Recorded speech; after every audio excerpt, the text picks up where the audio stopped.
14 अप्रैल 2024 को ईरान ने इजराइल पर 300 मिसाइल से अटैक किया।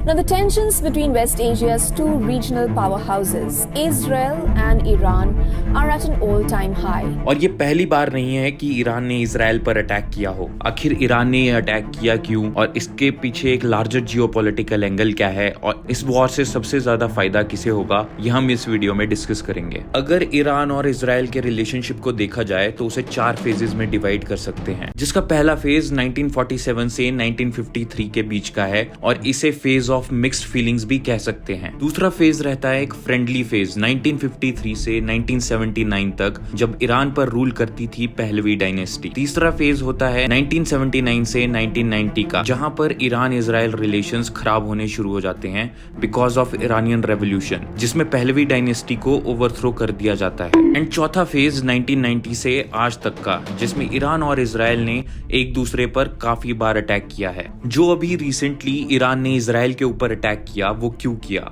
अगर हम अभी रिसेंटली देखें तो अर्ली अप्रैल में इजराइल ने डमेस्कस में एक डिप्लोमेटिक कॉम्प्लेक्स पर बॉम्बिंग की, जिसमें Iranian military commander major general Mohammad Reza Jihadi और 6 ईरानियंस मारे गए। बट सिर्फ इतनी सी बात के लिए ये सारी लड़ाई नहीं हो रही है, इसके पीछे एक बहुत बड़ा जियोपॉलिटिकल एंगल है। आइए चलिए देखते हैं वो जियोपॉलिटिकल एंगल क्या है।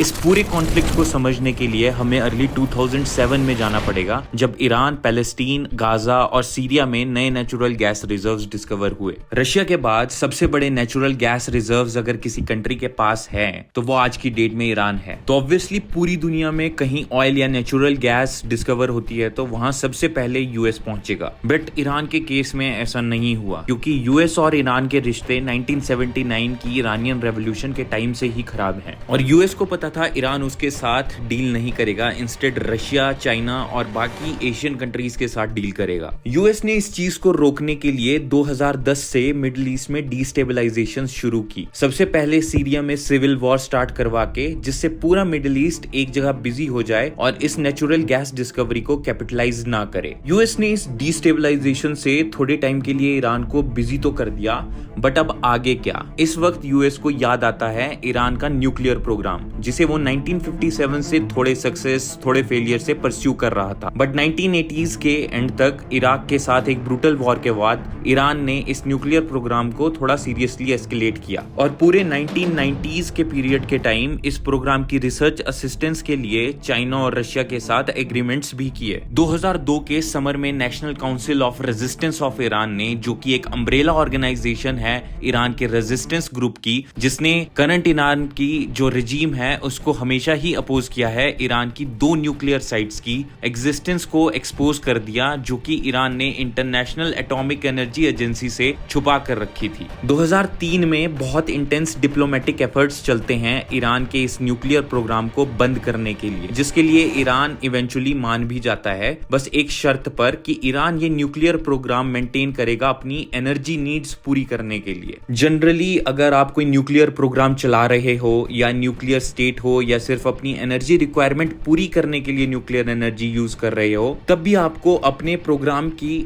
अपने यूरेनियम रिजर्व्स की IAEA को पूरी रिपोर्ट करनी पड़ती है। बट ईरान ने ऐसा नहीं किया और ये बात IAEA को पता लग गई। जून 2004 में IAEA ने ईरान को इस चीज के लिए बहुत क्रिटिसाइज किया। सितंबर 2005 में IAEA ने ये सारा मामला UN सिक्योरिटी काउंसिल में भेज दिया और 2006 में UNSC ने ईरान को लीगली बाइंड कर दिया अपने यूरेनियम रिजर्व्स को और इनरिच न करने से। 2010 में मिडिल ईस्ट को डिस्टेबलाइज करने के बाद अमेरिका ने ईरान से इंडल्ज करने का ट्राई किया दूसरी यूरोपियन कंट्रीज के थ्रू, बट ईरान ने अमेरिका के साथ बात करने से भी मना कर दिया। इसके बाद ईरान पर 2011 से 2015 तक बहुत सारे सैंक्शन लगे, जिसके बाद ईरान की इकोनॉमी 20% कॉन्ट्रैक्ट हुई।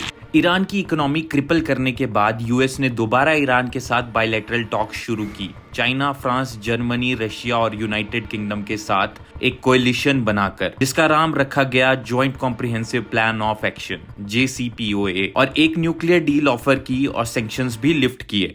न्यूक्लियर डील और सैंक्शंस लिफ्ट करने के बाद यूएस को लगा कि ईरान गैस ट्रेड के लिए मान जाएगा, बट ऐसा नहीं हुआ और 2018 में ट्रंप गवर्नमेंट ने न्यूक्लियर डील को वापस ले लिया और सैंक्शंस को वापस रीइंपोज कर दिया। इस सारी बात से एक चीज क्लियर होती है कि ये सारा कॉन्फ्लिक्ट ईरान से नेचुरल गैस लेने के लिए है और ये वॉर ईरान और यूएस की वॉर है। इजराइल तो बस एक प्रॉक्सी है। अगर देखा जाए कि इस कॉन्फ्लिक्ट में सबसे ज्यादा फायदा किसे होगा तो वो यूएस की वेपन कंपनीज जैसे लॉकहीड मार्टिन को होगा। इसे अगर कंक्लूड किया जाए तो एक बात समझ आती है कि अमेरिका किसी भी कंट्री के रिसोर्सेज को हाईजैक करने के लिए कुछ भी कर सकता है और किसी भी हद तक जा सकता है। For such more videos on politics, power and money, please subscribe the channel and like the video.